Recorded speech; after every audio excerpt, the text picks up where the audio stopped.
Hello, my YouTube friends. One of my hobbies is dry felting. Let me show you some of the projects that I did in the past.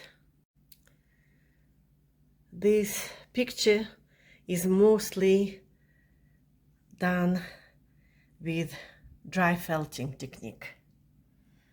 The whole background and many leaves are done with dry felting. I also used other techniques, including working with wool and silk ribbon embroidery. French knots and even beading is involved in this project. This one is a very dear to my heart project because all these flowers are from my garden, dried flowers. But I attached them to the background that I did with dry felting. And the picture looks so warm, I believe, because of the wool. And I will leave a link above about this project. Little fairy garden, all is done with wool felting. And I will also provide a link to this project. 2 kimikomi balls are done with the help of dry felting. The background for the panel, and the 8 of them, is done with wool felting, and I will leave a link above about this project. More wool felting involved in this creation of kimikomi ball or ornament, and the link will be provided as well above. Finally, I would like to share another project where the dry felting is involved, and as usually the link will be provided above. The fall, and I have many other craft projects related to the fall. This is one of them done with the beading, and I have a whole video about my fall projects, craft projects. The link will be above. Today I will show you another project that I created with dry felting technique. The twigs are real from the trees from my garden, but the leaves are created with wool felting. Let me show you how I did these leaves. There are a few ways to do the leaves. I will show you one way. The materials that I will be using are various types of wool, needles, golden thread, instruments that I showed you many times when I was working with the dry felting technique. The protective leather thing for my finger, but usually don't use it, and that's bad. The first thing I need to do is to create a so-called fabric, and I will start by laying down the thin layers of wool, and I will be mixing colors. As my background, I will be using this burgundy wool. I will start pulling and laying the layers. And since I want to have a substantial thickness for my leaves, the layers should be thick as well. And I will start felting a little bit. just one color wool, my background wool.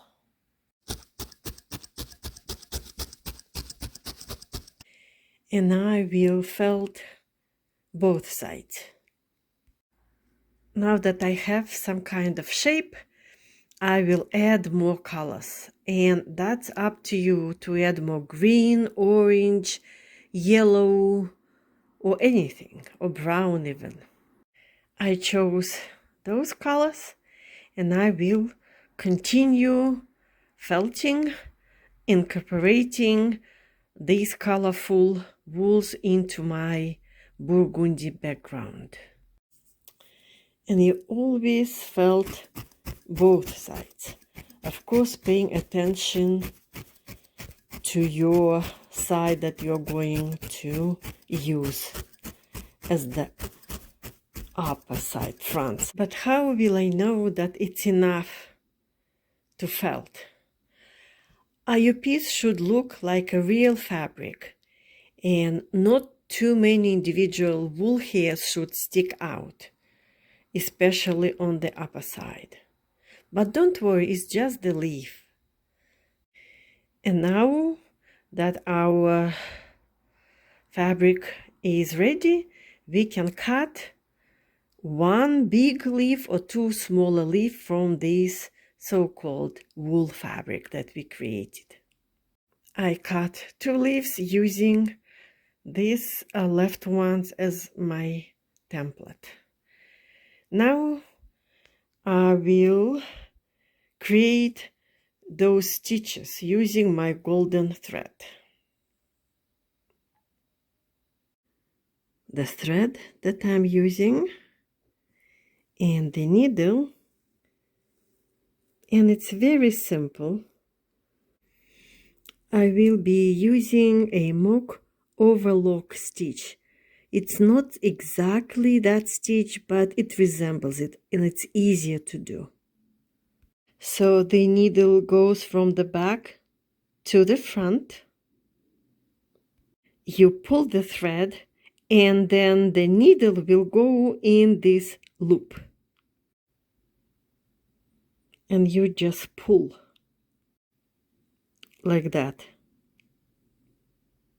And when you pull, you will have some kind of the edge created by this thread. So this is my edging, and I will finish it, and then I will use the thread again to create these stitches, so my fabric or leaf resembles the leaf more. Another important thing that I am doing, on the back of my leaf, I am attaching a wire, and it should not be very thin wire. Gauge 26 or maybe even 24 will be ideal. And I sewed the wire to the leaf as well. And don't worry, because the leaf is thick enough so your stitches will not be visible on the front of the leaf. I will now show you the front. And we are doing this so the leaf has a shape, and you can kind of bend it in any directions you want to. So as you see, the wire is attached, but nothing is visible or so much visible on the front of the leaf. The last stage will be leaf embellishment. You can leave them as it is or attach a few sparkling beads, but I am adding those beads. And they're not just beads, those are peaks made with beads. And in one of my videos, I showed how to do those peaks, and I will leave a link above. So I just twisted the wire from the leaf and the wire from this peak, and I created this embellishment. And you can disattach the embellishment at any time.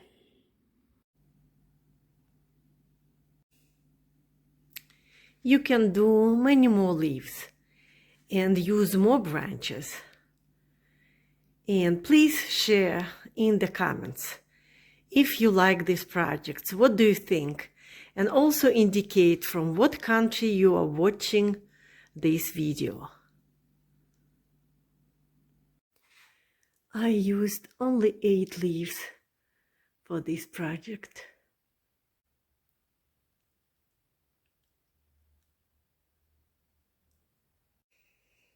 These decorations I created last year, and they are featured in my other videos. Crafts is a wonderful thing. It's engaging, it's calming, it provides so much energy, instigate our creativity, and so forth. And by the way, all the flowers are from my garden. And I have many videos about the flowers from my garden. Join me in a few days when I will decorate my sunroom for the fall holidays. And this piece, twigs with, or branches with wool leaves done with the help of dry felting, will be featured in my sunroom.